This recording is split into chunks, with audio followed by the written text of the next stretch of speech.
당국대를 겁박해서 다시 한번 학력 위조를 했다. 짧게 답변해 주십시오. 학력 정정 신청하셨죠? 아무리 제가 청문을 받는다고 하더라도 사실이 아닌 것을 그러니까 일단 답변을 좀 위조, 아니 겁박 이런 말씀을 하면서 저한테는 짧게 답변하라고. 본질을 전혀 이 동정을 파악을 못하고 있었고 이 경찰은 아예 뭐 상황을 모르고 있었던 것 같은데 저희들도 더 각성을 해서 국민의 염려를 덜고 또 그러한 일이 재발하지 않도록 노력하겠습니다. 외국의 기관들이 대한민국 KCIA에 이 정보를 주면 이게 보안이 유지 안 되고 북한으로 넘어가겠다 이런 생각을 하는 순간에는 중요한 정보는 끊길 것입니다. 저는 대한민국 국민입니다. 6.15 남북 대표님만 대한민국 국민이에요? 예. 저희가 아는 것을 어떻게 북한에다 보고한단 말입니까?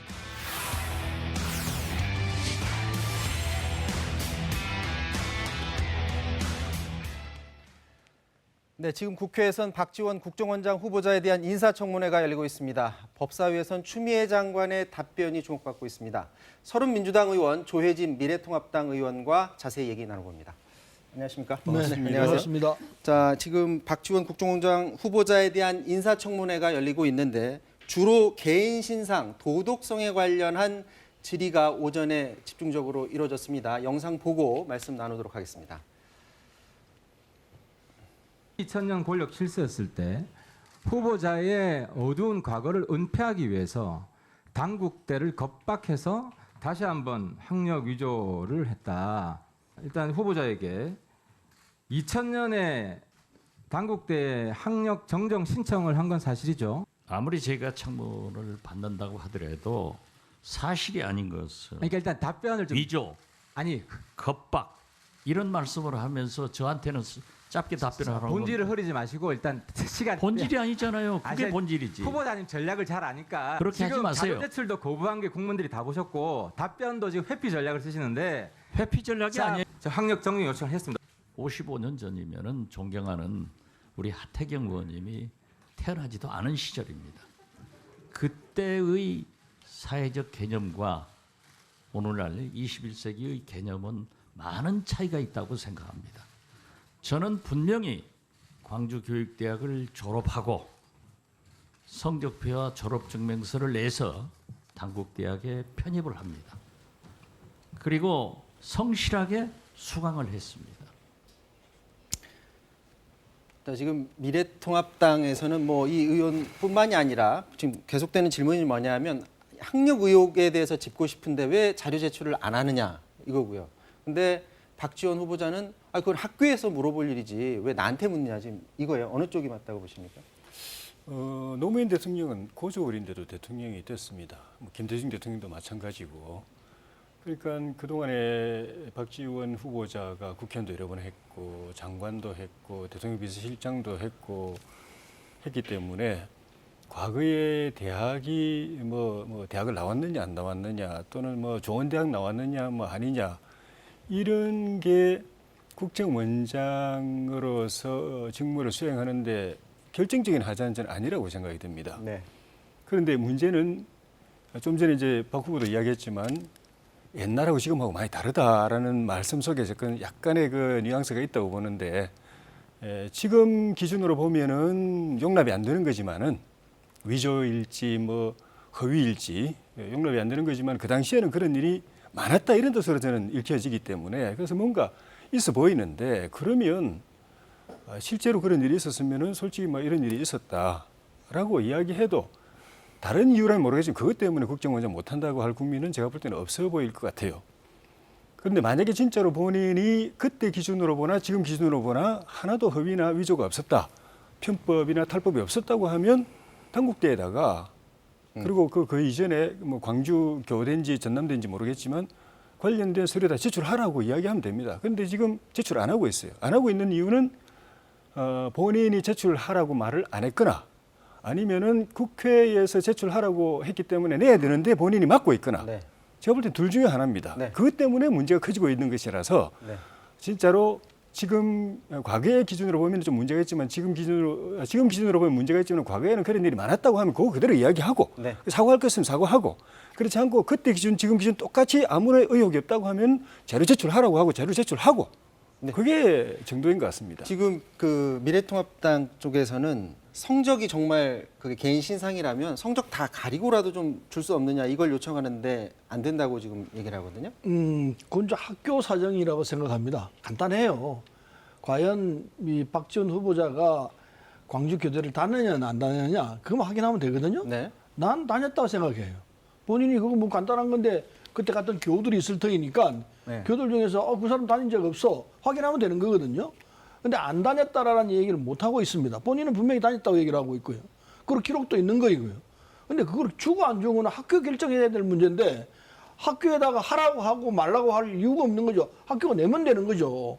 학교가 안 주는 건데 지금 와서 왜 시비를 하느냐 이렇게 나오는데 제가 볼 때는 시비할 내용이 아니라고 생각합니다. 아까 조혜진 의원이 말씀하셨듯이 지금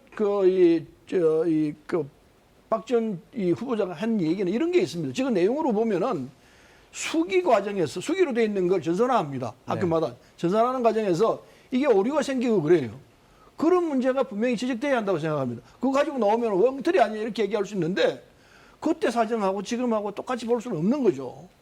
그때는 정확하게 지금이야 아주 정확하게 해내겠지만은 네. 그때 사정으로는 그런 게 무슨 큰 문제냐 아니죠.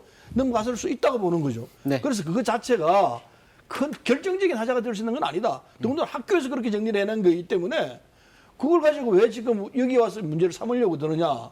그게 이제 박지원 후보자가 호소하는 부분일 거라 생각합니다. 네. 자, 이 학교 문제 관련해서 오전에 질의가 있었고 하나 눈에 띄는 질의가 뭐가 있냐면 주호영 원내대표가 적과 내통하는 사람이다라고 발언한 것과 관련해서 민주당이 박지원 후보자에게 입장을 묻습니다. 그런 주장에 대해서 어떻게 해석하느냐 답변 한번 들어보도록 하겠습니다. 적과의 내통하는 사람, 이거는 지금 현재 내통을 하고 있다는 사람 뜻인데 이걸 좀 간단하게 딱 두 글자로 줄이면 뭐 어떻게 표현할 수 있습니까? 간첩 이렇게 표현할 수 있는 겁니까? 적과의 내통하는 사람. 글쎄 야당의 원내대표께서 말씀하신 것이 적절하지 못했다라고 저도 표현을 했습니다마는 우리 주호영 원내대표님께서도 그 이상 말씀하시지 않았더라고요. 소통하라는 의미로 받아들였습니다.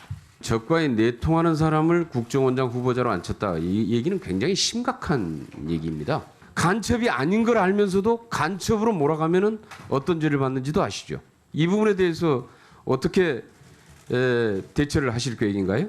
저도 언론을 통해서 유감 표명을 했고 특히 대통령님께서도 간접적으로 그러한 말씀을 하신 것으로 알고 있습니다.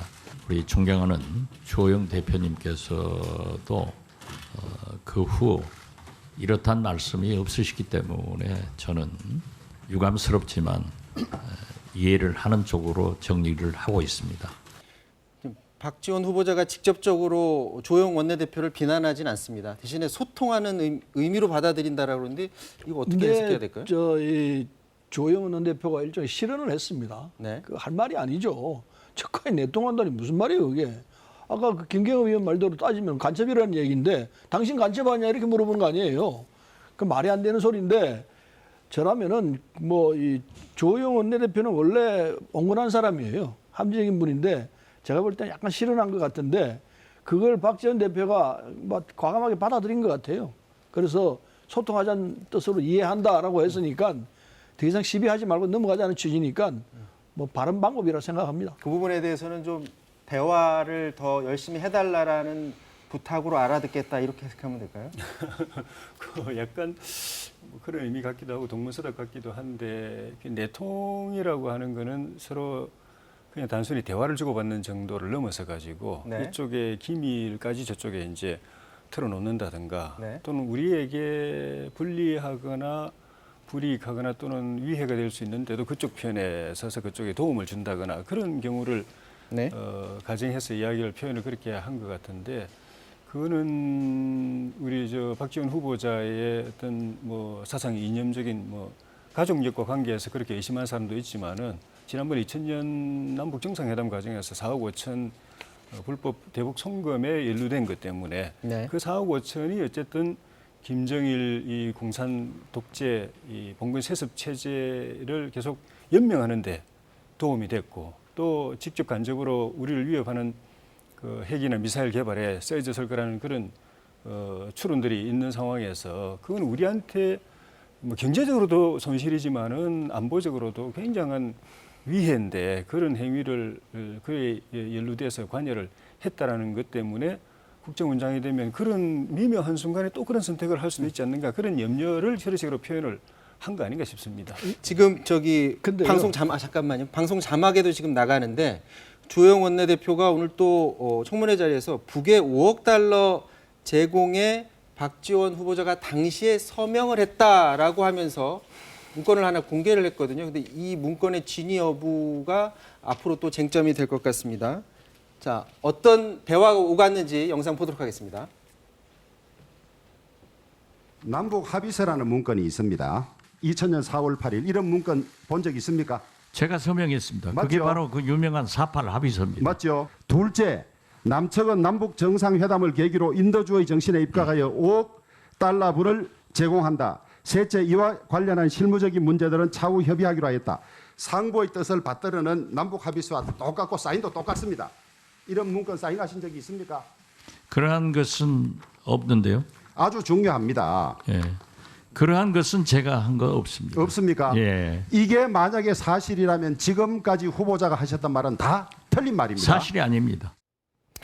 자, 지금 문건을 하나를 더 들었는데 저 문건의 이제 진위 여부가 앞으로 논란이 될 것 같습니다. 그 문건에 따르면 이렇게 돼 있다는 겁니다. 남측과 남북 정상회담을 계기로 인도주의 정신에 입각해서 5억 달러를 제공한다. 셋째, 이와 관련한 실무적인 문제들은 차후 협의하기로 했다라고 하면서 밑에 사인을 박지원 후보자가 당시에 했다라는 건데 박지원 후보자는 이거 생전 처음 보는 문건이다 이런 입장이에요. 제가 이게 앞으로 지금 논란이 될 것 같아요. 상황을 들어보니까요. 네. 박지원 후보자가 바로 인정을 했거든요. 그 제가 한 겁니다. 4.8 문건입니다. 이렇게 네. 얘기를 했거든요. 네. 그런데 그 내용에 들어가서 5억 달러 얘기가 나오니까 박지원 후보자가 뭐야 그건 아니다. 네. 이렇게 얘기를 하고 있거든요. 네. 그래서 저 내용은 저는 지금 직관적으로 느끼는데 변조됐을 가능성이 크다. 네. 박지원 후보 본인이 자기가 처음에 인정을 했는데 인정한 내용 중에서 5억 달러 얘기가 나오니까 그건 아니다. 이렇게 얘기를 한 걸 보면은 그건 틀림없이 저 5억 달러 부분은 첨가된 얘기가 아닌가. 내용하고 상관없이 누가 집어넣은 건 아닌가 이런 생각이 듭니다. 네. 저건 정말 진위 여부를 확인해 봐야 되는데 네. 진위 여부를 찾아낼 방법이 있을지 모르겠습니다. 누군가가 제보를 해서 저걸 들고 흔들었지 않았을까라는 생각이 드는데요. 그 가능성이 많아 보이죠. 그럴 경우에 이제 궁금한 거는 저 문건이 좀 전에 말씀드린 4억 5천 달러 대북 불법 송금의 근거가 된 문건이냐. 네. 만약에 근거가 된 문건이라고 하면은 원래 당초 합의는 5억 달러, 그러니까 4억 실제 건대한 것보다 더 많이 주기로 5천만 달러를 더 많이 주기로 합의가 됐다는 뜻이고 네. 만약에 그것과 별개의 그 합의와 별개의 또 문건이라면 이거는 별개로 5억을 또 다른 방식으로 북한에 지원하기로 합의한 문건이 되기 때문에 네. 또 큰 문제고 그리고 그게 만약에 별개 문건이었다면 그게 이제 실행이 됐느냐 아니면 이거 폐기됐느냐 합의가 됐는데 이행이 안 됐느냐 실행이 됐다면은 얼마가 갔느냐 만약에 그대로 갔다면은 거의 9억 5천만 불이 갔을 가능성이 있는데 그것도 큰 문제이기 때문에 이건 오늘 조금 전에 이게 제시가 된 문건이라서 네. 전체적으로 규명해야 될 부분이 확인해야 될 부분이 많이 있는데 좀 전에 말씀드린 이런 부분을 빨리 좀 확인해야 되고 만약에 후반부에 제가 가정했던 그런 쪽의 문건이면 이거는 아주 큰 문제가 될 것 같습니다. 원내대표가 들고 나왔으니까 좀 주호영 대표가 지금 저걸 이제 저렇게 무책임하게 흔들 게 아니고 자세하게 언론 내용을 보게 하고 그리고 어떤 과정을 거쳐서 이게 획득했다. 이 과정까지 자세하게 얘기를 해야 이 문제가 풀릴 거라 생각합니다. 네. 대단히 중요한 문제이기 때문에 자칫 잘못하면 이 문제는 정치적으로 큰 사건을 만들어가지고 책임 추궁을 하게 될 수밖에 없는 상황까지 갈 수 있다고 생각합니다. 네. 아까 말씀드렸듯이 박지원 후보가 분명히 자기가 했다고 인정을 했는데 그 내용이 들어가니까 뭐 5억 달러 얘기가 나오니까 그건 전혀 아니다. 이렇게 얘기했거든요. 따라서 진위 여부가 무엇보다 중요하고 어디서 구했는지 어떤 과정을 통해서 구했는지 그걸 정확하게 밝혀야 할 거라 생각합니다. 네. 이걸 보면서 저는 다시 한번 이 대북 비밀 협상의 문제가 그래서 문제가 크다.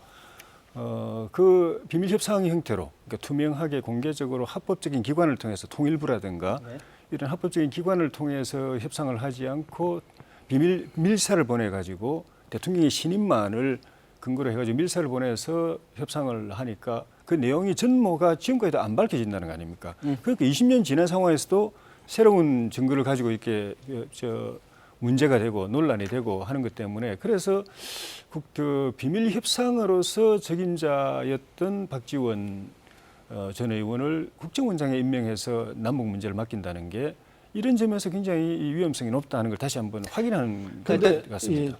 제가 지금 말씀드리고자 하는 바는 엉뚱한 문건이 이제 튀어나왔습니다.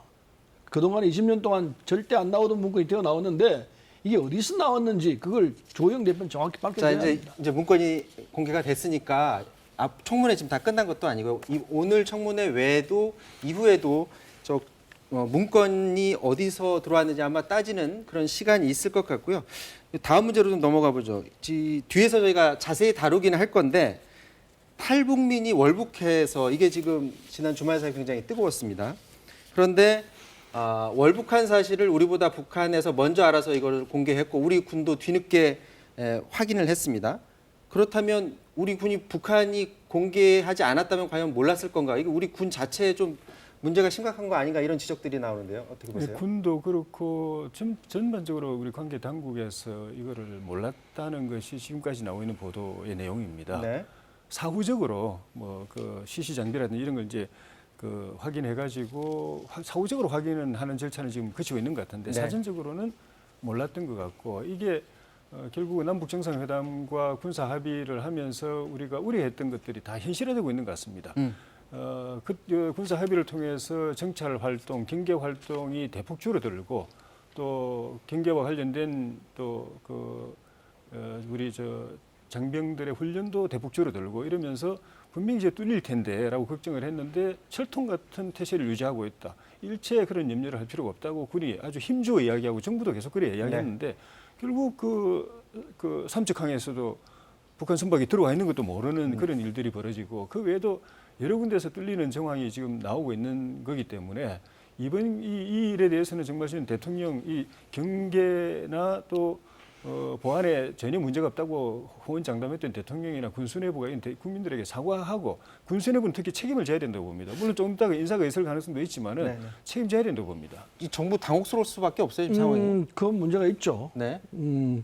이쪽에 있던 사람이 뭐 유유히 이쪽으로 넘어갔다 하면은 문제가 있는데 지금 전산 장비 뭐 ITA 다 하고 있지만은 네.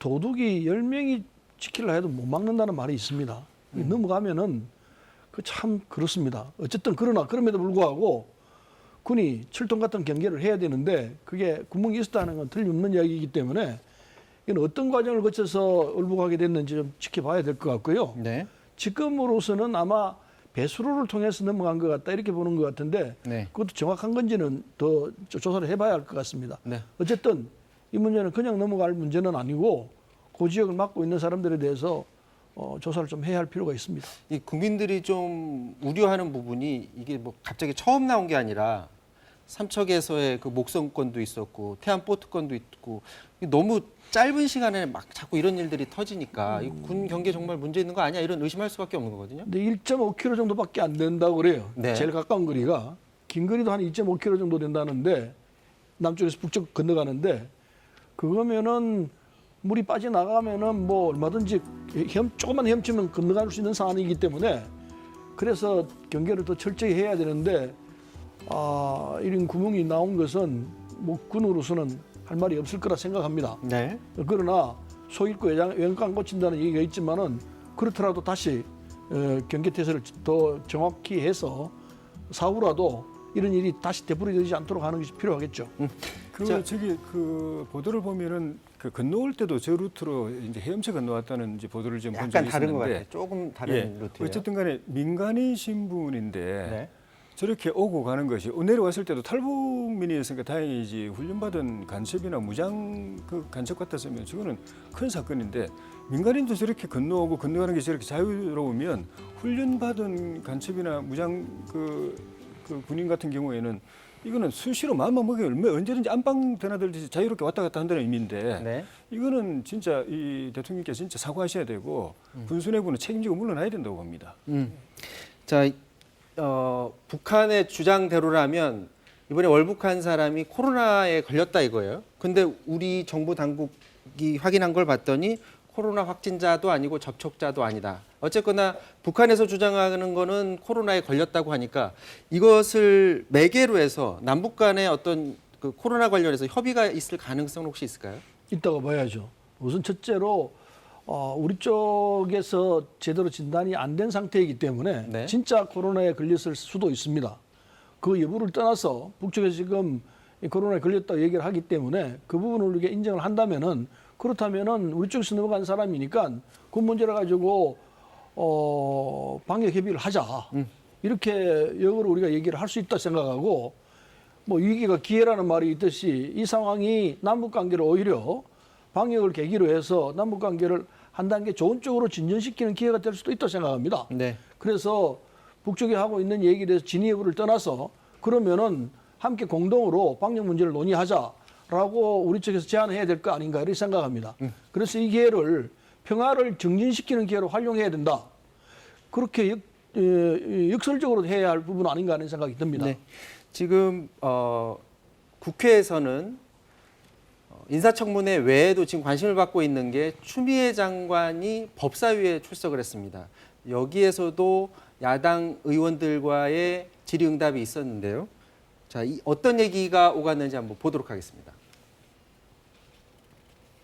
최소한의 통제권마저 해체하려고 그러는데 삭제하려고 그러는데 거기에 대해서 어떻게 생각하십니까? 국민을 대신해서 국민의 권익을 보호하기 위한 민주적 통제는 반드시 필요하다.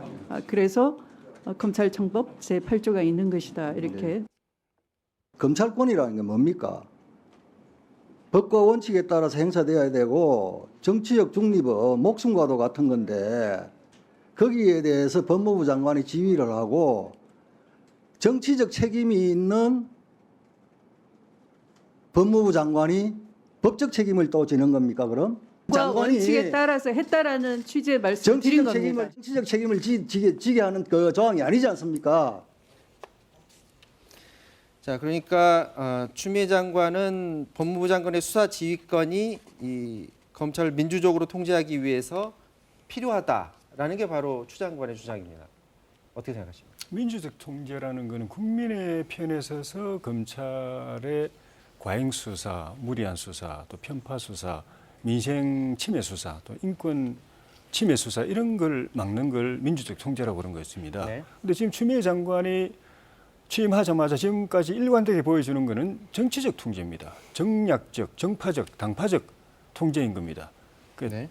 정권의 차원에서 정권의 입장에서 임기 말에 권력형 비리를 수사하는 검찰로 하여금 수사 못하게 틀어막고 그걸 진두지휘하는 윤석열 총장을 무력화시키고 검찰을 진압하고 장악하기 위한 목적에 일관하고 있는 겁니다.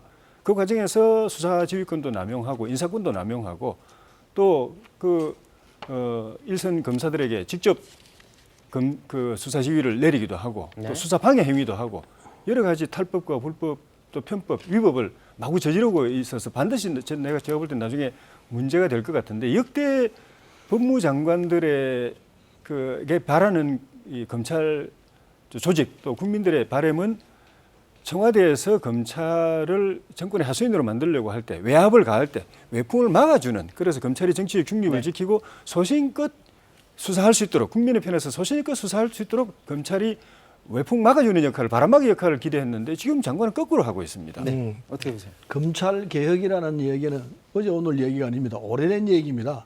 그리고 검찰 내에서도 검찰 개혁해야 한다 인정하고 있고 그래서 공수처법이 통과됐고 지금 공수처를 만들자고 하고 있는 상황입니다. 이 말은 검찰총장이 갖고 있는 권한이 과다하다. 따라서 이 검찰총장이 갖고 있는 권한을 분산시키고 검사만 검찰총장이 되든 이 제도 좀 손 좀 보자.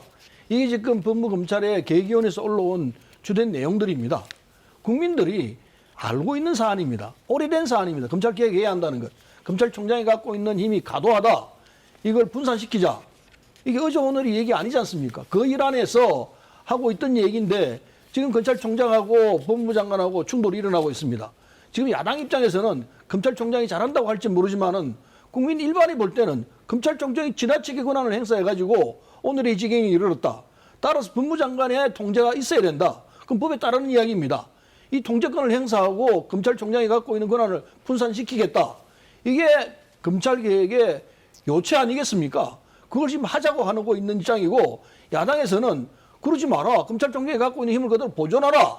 이 결론인데 저는 그건 야당 쪽에서 지금 할 일이 아니라 생각합니다. 네. 그래서 검찰개혁이라는 입장에서 동의를 하시고 함께 가야 할 것 아니냐. 오히려 지금 우리는 과거의 권력들이 해왔던 청와대가 갖고 있는 힘을 검찰을 통해 가지고 국민을 억누르고 마음대로 했던 그거를 우리는 안 하겠다는 입장에서 검찰개혁을 하자고 하고 있는 입장입니다. 야당 입장에서는 그 받아들여야 할 부분이라고 생각합니다. 약간의 지금 권력관계에서 나오는 이 다툼 때문에 야당이 지금 좋다고 할지 모르지만은 본질적으로는 지금 야당을 지켜주는 이 상황이 검찰개혁 아닐까. 저는 거꾸로 그렇게 생각하고 있습니다. 하시고 싶은 얘기가 많으실 것 같은데 이 얘기는 여기서 좀 접어야 될 것 같아요. 또 오늘 법무부가 이제 검찰총장한테 집중된 권한을 분산하는 하라 이런 권고안을 낼 예정이다 이런 얘기도 있는데요. 뭐 이거 말고도 이 검찰에 대한 인사도 예정이 돼 있고 검찰 권력을 둘러싸고 추미애 장관 그리고 윤석열 총장 간에 밖에서 보기엔 어떻게 보면 힘겨루기로 보일 수 있는 그런 상황이 계속 이어질 것 같습니다. 이 얘기를 지금 꼭 다뤄야 될 것 같습니다. 24일에 이해찬 민주당 대표가 서울을 이렇게 언급하는 와중에 천박한 도시라는 그런 단어를 언급했습니다. 그러면서 아니 서울이 천박한 도시냐라는 그런 공세를 받게 됐는데 구체적으로 어떤 얘기를 했길래 이런 논란이 일고 있는지 정확한 워딩을 한번 들어보도록 하겠습니다. 노트르담 성당 여기는 역사 유적이 쭉 이렇게 있습니다. 그 설명을 듣는 게 그게 큰 관광 유람이거든요. 그걸 들으면 프랑스가 어떻게 여기까지 살아왔구나 하는 걸 느낄 수가 있습니다. 우리는 한강변에 맨 아파트만 들어서 가지고 저긴 단가가 얼마, 저기는 몇 평짜리 뭐 이런 천박한 그런 도시를 만들면 안 되는 거거든요. 그래서 이런 품위 있고 그 아까 말한 안전하고 품위 있고 그 문화적으로 성숙한 그런 도시를 잘 만들어 나가야 되는데 서울 시내 곳곳에 아파트가 계속 들어서고 그리고 사람들이 돈으로만 다 사안을 보려고 하고 이러다가 보니까 천박한 도시가 되는 것 같다라는 뉘앙스로 얘기한 것 같아요. 자, 이 천박한 도시 발언. 그건 정확히 말하면 지적대로입니까? 어떻습니까? 이렇게 돼야 될 것 같아요. 천박한 도시 계획이라고 얘기해야 될 것 같아요. 네. 서울시가 천박하다는 뜻이 아니라 네. 서울시가 도시계획 자체가 잘못되어 있어가지고 네. 그래서 이게 볼품없이 돼 있다. 이 표현이 지금 저렇게 나간 건데 네. 제가 볼 때는 뭐 그 표현 가지고 말꼬투리를 잡고 그냥 이 지금 우리가 해야 될 이런 서울시의 이 도시계획이라든지 이걸 전체적으로 그냥 하고 물고 늘어지는 거는 별로 좋은 방법이 아니다 생각합니다. 오늘 들어봤지만은 저 네. 내용에는 서울시를 비하하려는 뜻이 전혀 없는 이야기인 거죠. 그러니까 서울시를 비하하려는 게 아니라 이렇게 계속 아파트만 짓고 사람들이 아파트 값이 얼마로 올라가나 이런 데만 관심을 갖게 되면 결국에는 도시 자체가 그렇게 흘러갈 수가 있다라는 그런 뉘앙스라 이렇게 받아들인 것 같아요. 어쨌든 이해찬 대표님 표현이 점점 이제 거칠어지시는데 부산에 가서는 초라한 도시라고 그러셨다가 이제 서울은 천박한 도시라고 이렇게까지 말씀을 하셨는데 저도 한강 유람선 타고 다니면서 이렇게 설명도 들어봤지만 저렇게 뭐 아파트 값이 얼마고 이런 이야기는 한 번도 들어본 적이 없고 지나가다 보면은 우리 아시는 것처럼 저 한강 하류에 양화진의 선교사 묘지부터 합정동에 그 절두산 선교 성지도 있고 또 한강 인도교에 오면은 6.25 때 이야기하게 되고 그리고 네. 아차산성도 있고 뭐 몽촌토성도 있고 암사동 또 선사유적지도 있고 또 뭐 저기 한명회의 그 저 압구정 이야기도 듣게 되고 네.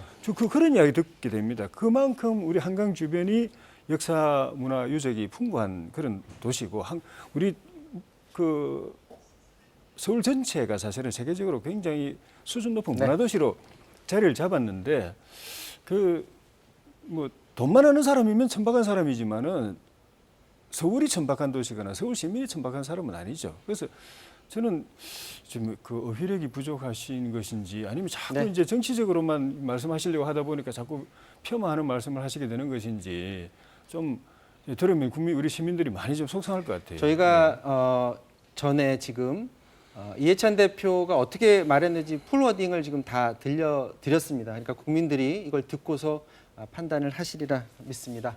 자, 지금까지 조혜진 미래통합당 의원, 서른 민주당 의원과 함께 얘기 나눴습니다. 말씀 고맙습니다. 예, 고맙습니다. 네, 고맙습니다.